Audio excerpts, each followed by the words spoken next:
नमस्कार दोस्तों, कैसे आई होप आप अच्छे होंगे। मैं प्रदीप ऑनलाइन क्लासेस में एक बार फिर आपका स्वागत करता हूं। दोस्तों उम्मीद करता हूं कि आपकी पढ़ाई जो है बहुत ही अच्छी तरीके से चल रही होगी और आप अपने एग्जामिनेशन की जो है तैयारी जो है ज़ोर शोर से कर रहे होंगे। दोस्तों तो आज हम लोग पढ़ने वाले हैं इस वीडियो में कक्षा 10 का केमिस्ट्री का एक चैप्टर है धातु और अधातु, और इस चैप्टर्स में आए हुए प्रीवियस ईयर्स के कुछ बहुविकल्पी प्रश्नों को आज हम लोग देखेंगे दोस्तों इस वीडियो में। तो चलिए शुरू करते हैं। ठीक है दोस्तों, यदि आप चैनल पे पहली बार आए हैं तो प्लीज़ चैनल को सब्सक्राइब कर दीजिएगा और जो है अपने दोस्तों में शेयर भी कर दीजिएगा। ठीक है, चलिए शुरू करते हैं और देखते हैं कि पहला क्वेश्चन क्या आया हुआ है। ठीक है, तो पहला क्वेश्चन दोस्तों पूछा है कि ये क्वेश्चन 2023 में ही दोस्तों पूछा है कि आर्सेनिक तत्व है, आर्सेनिक जो तत्व होता है वो क्या है दोस्तों, पूछा था। इसी साल 2023 में ही पूछा था कि आर्सेनिक होता क्या है, आपका उपधातु होता है कि धातु होता है कि अधातु होता है कि आपकी मिश्र धातु होता है। तो दोस्तों याद रखना आपको, आर्सेनिक जो होता है वह एक उपधातु होता है।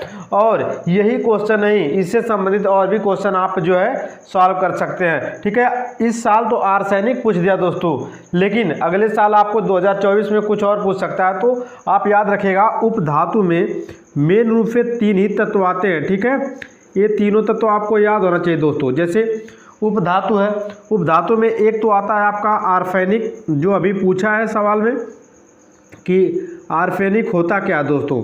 तो आर्सेनिक जो होता है इसका प्रतीक भी आपको याद होना चाहिए, AS होता है। ठीक है, आर्सेनिक जो होता है AS होता है, ये उपधातु है। और एक और आपको याद रखना उपधातु एंटीमनी दोस्तों, क्या होता है एंटीमनी। एंटीमनी जो होता है इसका प्रतीक दोस्तों होता है SB। और बिस्मत तीसरा याद रखिएगा। ठीक है, बिस्मत इसका प्रतीक होता है BI दोस्तों। ठीक है, तो आपसे पूछ सकता है कि बताओ आर्सेनिक है, जो कि अभी 2023 में पूछा था, आर्सेनिक तत्व है। पहला यहाँ पे दिया है धातु, दूसरा अधातु, तीसरा उपधातु और चौथा मिश्र धातु दोस्तों। तो आपको याद रखना है कि ये क्या आपका है, उपधातु। आप उपधातु पे निशान लगा सकते हैं। ठीक है दोस्तों, तो यहाँ पे भी पूछ सकता है कि एंटीमनी है दोस्तों, पूछ देगा एंटीमनी है तो आप निशान मार के आइएगा उपधातु पे। या पूछ देगा कि बिस्मत तत्व होता है, धातु होता है कि अधातु होता है कि उपधातु की मिश्र धातु दोस्तों। तो आपको याद रखना है बिस्मत, एंटीमनी, आर्सेनिक सब उपधातु हैं दोस्तों। तो इसमें से कोई भी पूछेगा तो आप उपधातु पे ही निशान मार के आने वाले हैं। ठीक है दोस्तों, तो हम अगले क्वेश्चन पे चलते हैं और देखते हैं कि अगला क्वेश्चन क्या है। ठीक है, कोई भी विकल्प वाला क्वेश्चन मैं उसके बारे में आपको डिटेल से बताऊंगा। देखिए दूसरा क्वेश्चन पूछा है, यहाँ पे लिख दिया हूं कि धातु है दोस्तों। यहाँ पे B दे दिया है, यहाँ पे Li दे दिया है। B का मतलब आप तो जानते हैं क्या होता है, बोरान हो गया, लिथियम हो गया और सिलिकॉन हो गया और कार्बन हो गया दोस्तों। ठीक है,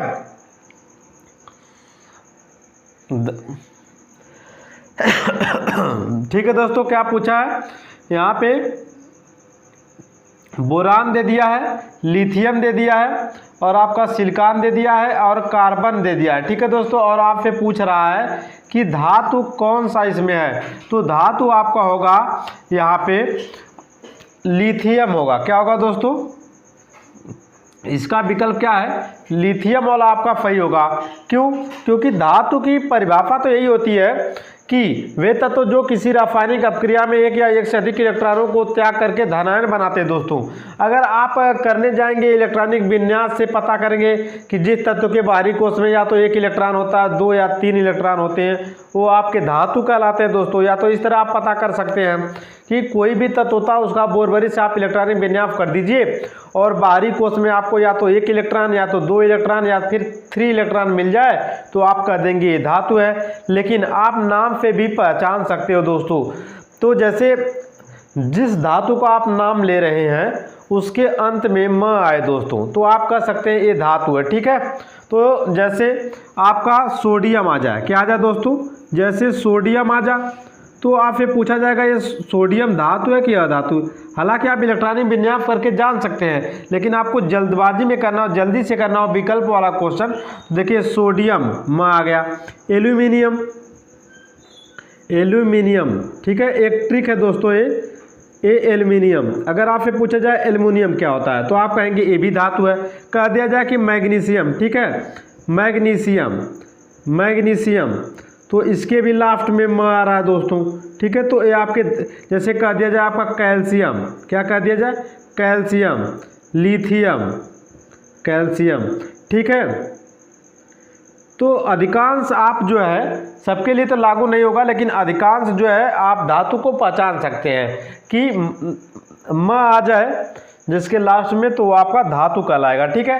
नहीं तो अगर ऐसे नहीं हो पाएगा आपको इलेक्ट्रॉनिक विन्यास करना पड़ेगा, ठीक है। तो यहाँ पे देखिए, यहाँ पे पहला बी का मतलब बोरान होता है, और यहाँ पे दोस्तों लिथियम, तो लिथियम के लास्ट में आ गया म, और यहाँ पे सिलिकॉन, यहाँ पे कार्बन, तो कार्बन भी अधातु है और सिलिकॉन भी अधातु है और बोरान ये भी अधातु है। लिथियम, म केवल लिथियम में आ रहा है तो आप लिथियम में निशान मार दीजिएगा, ठीक है।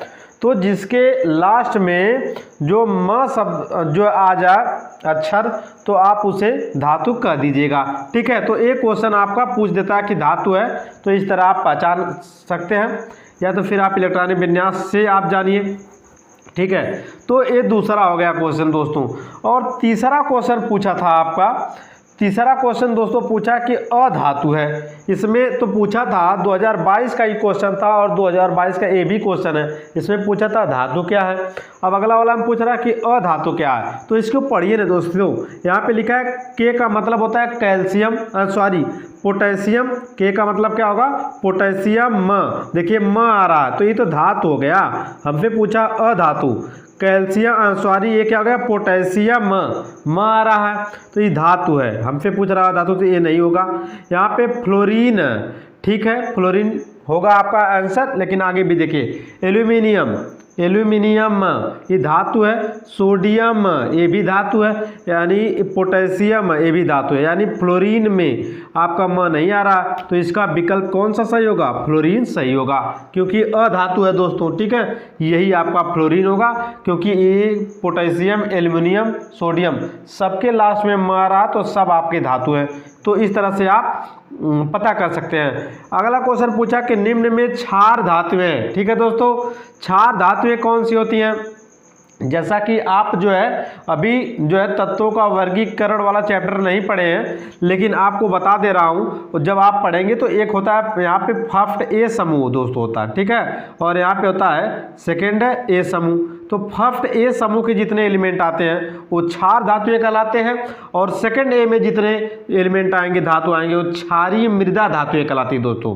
तो फर्स्ट ए में क्या क्या आएगा वो एक बार देख लीजिए।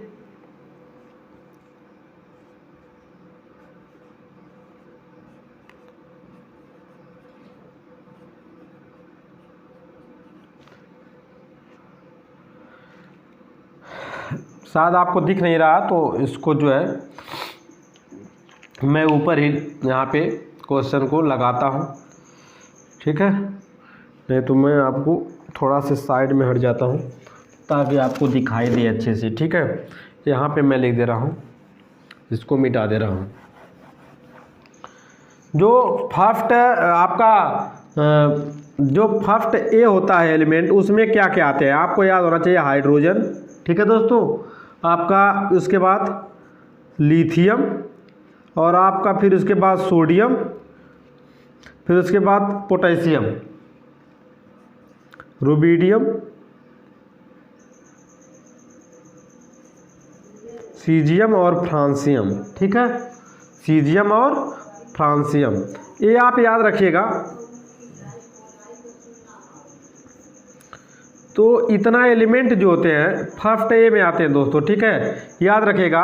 हलीना का रब से फरियाद, ट्रिक से याद कर सकते हैं, हलीना का रब से फरियाद, ठीक है। और उसके बाद सेकंड में क्या आता है, देखिए सेकंड में आता है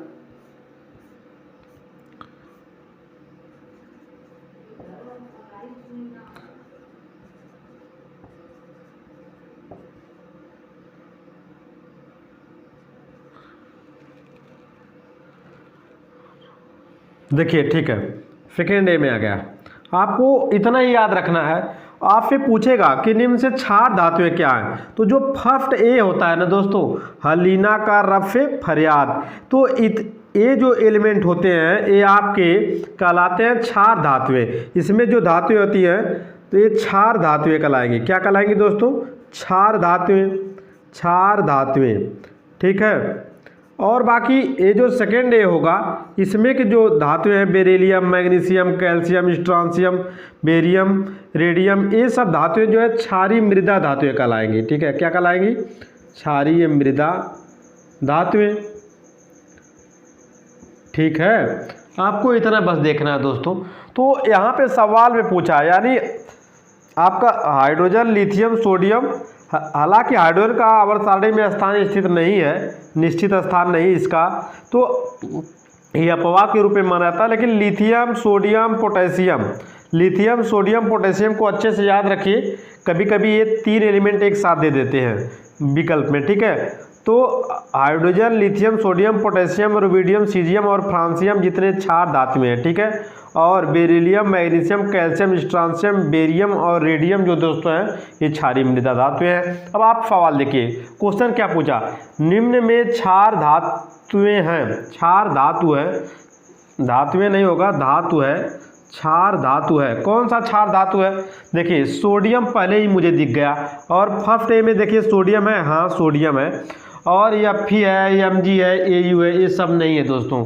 तो क्षार धातुएं का मतलब ये आपका विकल्प एकदम सही है। यहाँ से आप पता कर लीजिएगा, यानी फर्स्ट ए के जितने एलिमेंट हैं, धातु जितनी हैं, वो सब आपकी क्षार धातुएं कहलाती हैं, ठीक है। तो आपको शायद याद हो गया होगा। हम चलते हैं अगला क्वेश्चन। मैं 4 क्वेश्चन ऑलरेडी लिखा था। अगला क्वेश्चन क्या है उसको मैं आपको यहाँ पे लिखता हूँ और उसका फिर आंसर देखेंगे डिटेल से।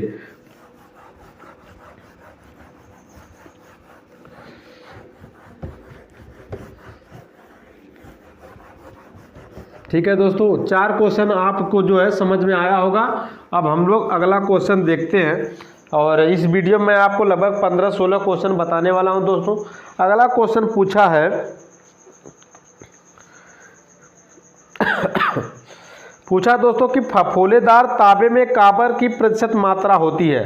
फफोलेदार तांबे में कॉपर की प्रतिशत मात्रा होती है, एक क्वेश्चन पूछा है। तो लिखते हैं यहाँ पे कि फफोलेदार तांबे में, अगला क्वेश्चन पूछा है कि फफोलेदार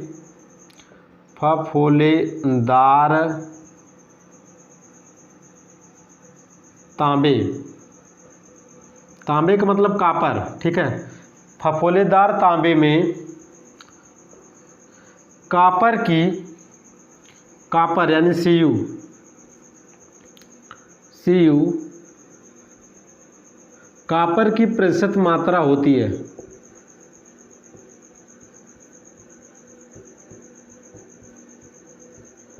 ये क्वेश्चन है दोस्तों, ठीक है।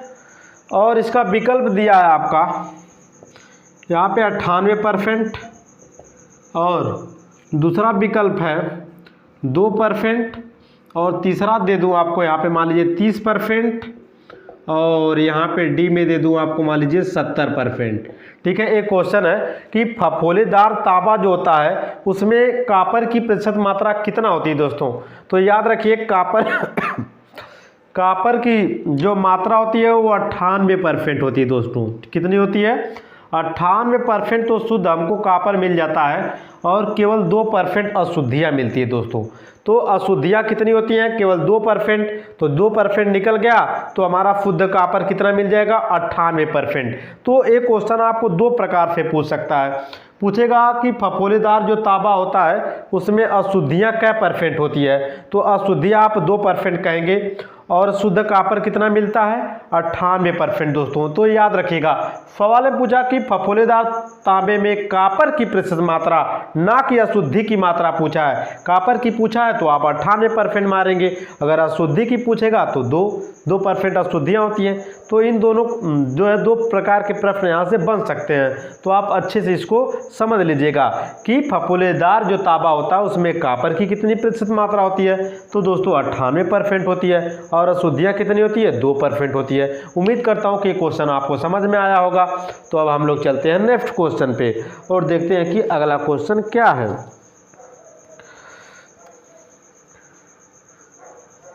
अगला क्वेश्चन पूछा है दोस्तों कि मुद्रा धातु है, मुद्रा धातु है, तो मुद्रा धातु में आप से पूछा है तो आप याद रखा करिए कि मुद्रा धातु में आपको Cu और Ag आएंगे। पूछ रहा है कि मुद्रा धातु है, ठीक है, मुद्रा धातु है दोस्तों, पूछता दिया तो याद रखिए मुद्रा धातु में आपका विकल्प या तो Cu या Ag दोनों में से कोई एक विकल्प दिया रहेगा। आप अगर Cu दिया तो Cu पे मार दीजिएगा और Ag दिया है तो Ag पे मार सकते हैं, ठीक है। विकल्प में आपका दिया है, पहले वाले विकल्प में दिया है कॉपर, सल्फर, कॉपर हो गया, दिया है कि Mg और सोडियम Pb, ठीक है। तो मुद्रा धातु है आपसे पूछ दे तो यहाँ पे विकल्प मुझे कॉपर नज़र आ रहा है। क्या नज़र आ रहा है दोस्तों, कॉपर, तो कॉपर पे आप निशान मार सकते हैं, ठीक है। अगर Ag दिया रहेगा, कॉपर नहीं दिया रहेगा तो आप Ag पे निशान मार दीजिएगा। तो इस क्वेश्चन को भी अच्छे से तैयार कर लीजिएगा कि मुद्रा धातु में आपका मेन रूप से कॉपर और Ag आएंगे सिल्वर के, ठीक है। तो इसको मिटा देते हैं, मुद्रा धातु कॉपर, और कॉपर अगर विकल्प नहीं दिया है तो Ag दिया तो Ag पे निशान मार दीजिएगा। अब अगला क्वेश्चन पे चलते हैं। एक पूछता है कि पीतल क्या है दोस्तों, एक क्वेश्चन पूछा है कि पीतल क्या है, पीतल है। अब आपको पता होना चाहिए कि पीतल जो दोस्त होता है, विकल्प दिया आपका धातु है, दूसरा विकल्प दिया है उपधातु है,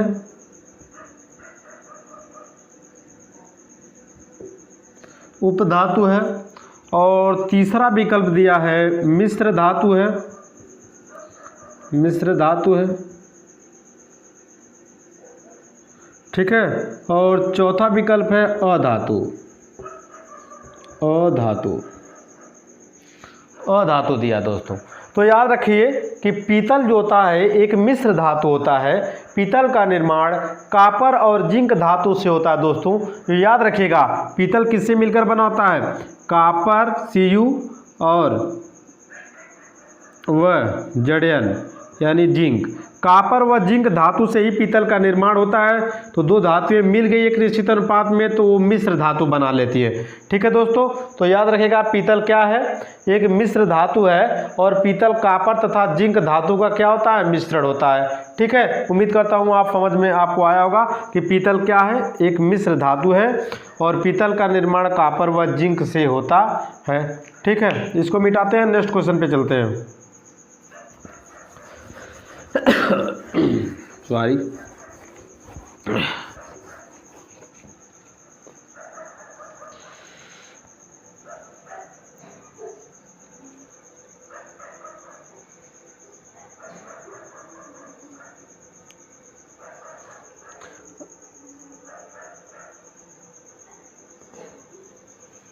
एक क्वेश्चन पूछता है कि जर्मन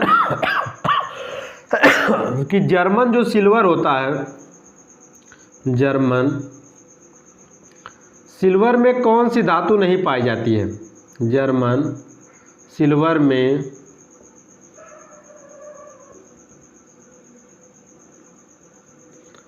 कौन सी धातु नहीं पाई जाती है।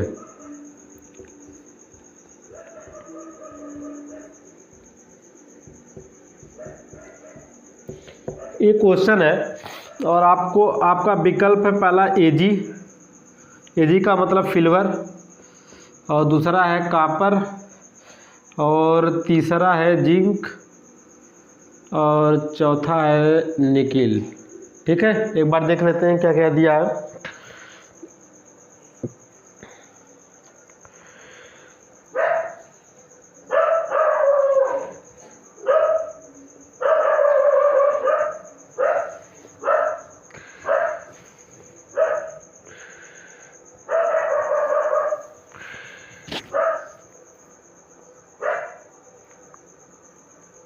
ठीक है दोस्तों, यही है। तो याद रखिए बच्चे गलती क्या करते हैं, यहाँ पे लिखा है जर्मन सिल्वर में कौन सी धातु नहीं पाई जाती है। दोस्तों नाम यहाँ पे लिखा सिल्वर, तो बच्चे सोचेंगे सिल्वर अवश्य पाई जाती होगी, लेकिन नाम तो सिल्वर है लेकिन इसमें सिल्वर ही नहीं पाई जाती है। तो ये याद रखेगा कि जर्मन सिल्वर में कौन सी धातु नहीं पाई जाती, Ag। ठीक है, कॉपर जिंक निकल पाई जाती है, बस Ag नहीं पाई जाती है। ये अच्छा क्वेश्चन है, इसको भी आप तैयार करके, ठीक है। और इससे संबंधित क्वेश्चन है, एक क्वेश्चन है कि आपको यहाँ पे देता हूँ,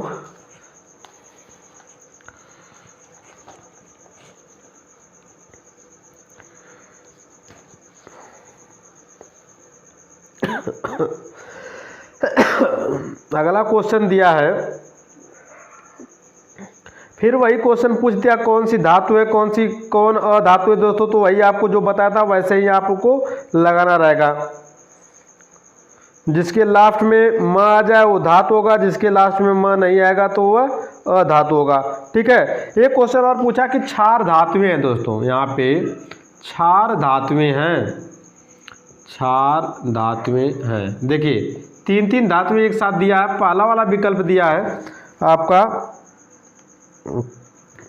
बेरिलियम, मैग्नीशियम, कैल्शियम, और दूसरा वाला विकल्प है आपका लिथियम, सोडियम, पोटेशियम, और सी वाला विकल्प है आपका बोरान, एल्यूमिनियम, गैलियम। ठीक है, चलिए 3 विकल्प बहुत है।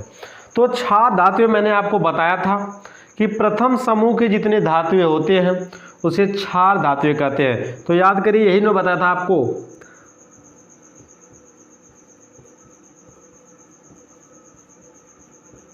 ये देखिए यहाँ से मिल रहा है lithium, sodium, potassium, lithium, sodium, potassium. तो ये वाला आपका बी विकल्प दोस्तों सही हो जाएगा। ठीक है, उम्मीद करता हूँ आपको समझ में आ रहा होगा। अगला क्वेश्चन चलते हैं और देखते हैं। एक क्वेश्चन और बहुत बार पूछा है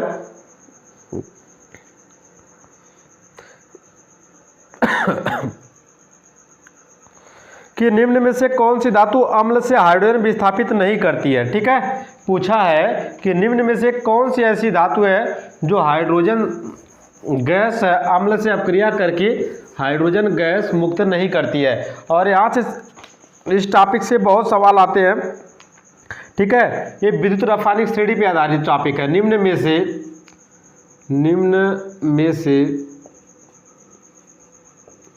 कौन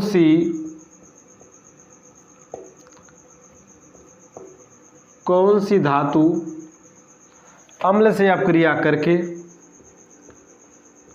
या अम्लों से अपक्रिया करके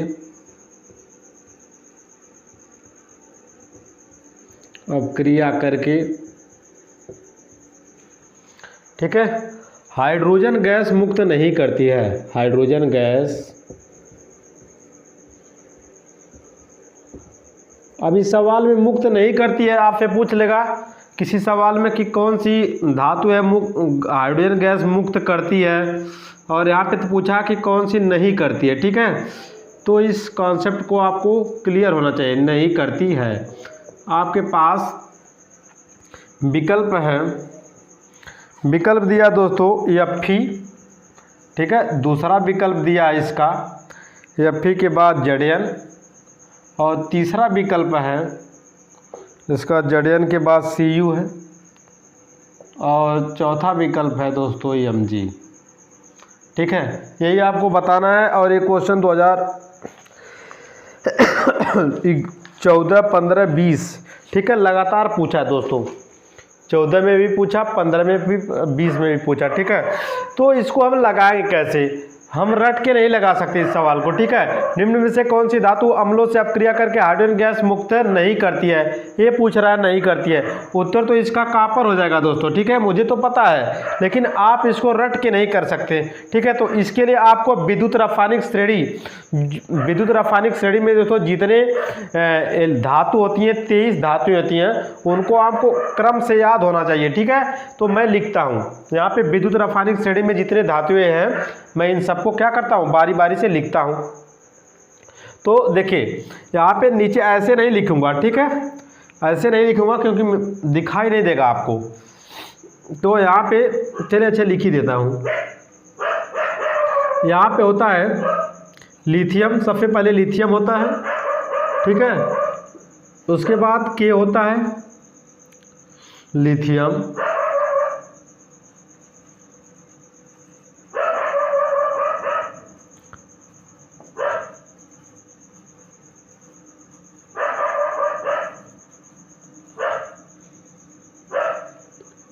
ठीक है। अब यहाँ पे लिख दे रहा हूँ, चलिए इसको, इस विकल्प को यहाँ पे कर रहा हूँ क्योंकि नीचे आपको दिखेगा नहीं।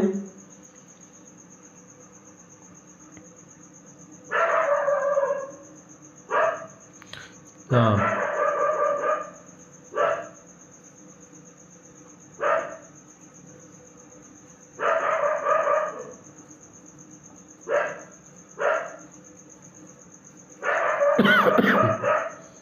ठीक है दोस्तों, मैंने यहाँ पे देखिए, यहाँ से शुरुआत है lithium, potassium, barium, strontium, calcium, sodium, magnesium, aluminium, manganese, zinc, chromium.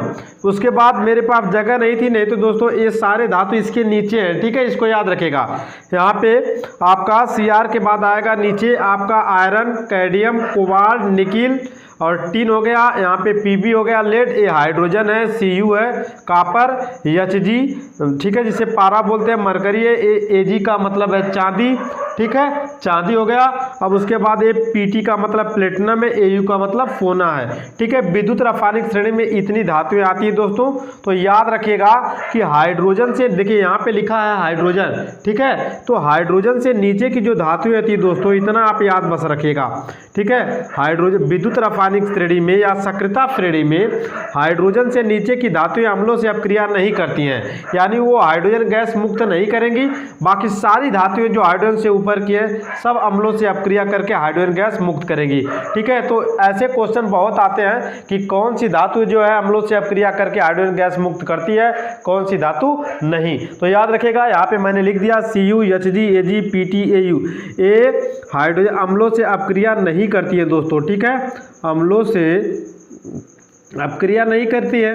जब अपक्रिया नहीं करेंगी तो हाइड्रोजन गैस मुक्त नहीं करेंगी, अम्लों से अपक्रिया नहीं करती हैं, इसको नोट कर लीजिएगा, नहीं करती हैं, ठीक है, इसलिए ये हाइड्रोजन गैस भी मुक्त नहीं करेंगी। इस बात को याद रखिएगा कि कौन सी गैस है हाइड्रोजन गैस, कौन सी धातु हाइड्रोजन गैस मुक्त नहीं करती अम्लों से। तो यहाँ पे एक बार फिर लिख दे रहा हूँ, आपको याद हो जाना चाहिए, Cu दोस्तों, Hg, Ag, Pt, Au, इनमें से आपको धातु कोई दिख जाए, ठीक है, copper, Hg, Ag, Pt, Au, कोई भी आपको धातु दिख जाए इसमें से, तो इतना याद रखेगा कि ये अम्ल से अपक्रिया नहीं करती और ये जो है हाइड्रोजन गैस भी मुक्त नहीं करती दोस्तों। तो ठीक है, Cu, ठीक है, Cu, Hg, Ag, Pt, Au।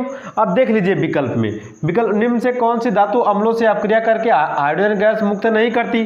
तो आपका विकल्प में Fe, Zn और Mg तो ऊपर है हाइड्रोजन से, देख लीजिए ऊपर है, तो नीचे कौन है, Cu, तो आपका Cu वाला विकल्प एकदम सही हो जाएगा, ठीक है। तो Cu, Hg, Ag, Pt, Au आप याद रखिएगा, इनमें से कोई भी धातु आ जाए तो इतना याद रखिएगा कि ये अम्लों से अपक्रिया नहीं करती और हाइड्रोजन गैस मुक्त नहीं करती दोस्तों, ठीक है। एक बात ये याद रखिएगा, ये सवाल बहुत अच्छा है और इसको आप जरूर से याद करिएगा, इसको नोट कर लीजिएगा। ये विद्युत रासायनिक श्रेणी है और जो एक क्रम लिखा गया, इस क्रम को भी आप याद रखेंगे तो बहुत अच्छी बात है, ठीक है। तो उम्मीद करता हूं कि आपको जो है समझ में आ रहा होगा।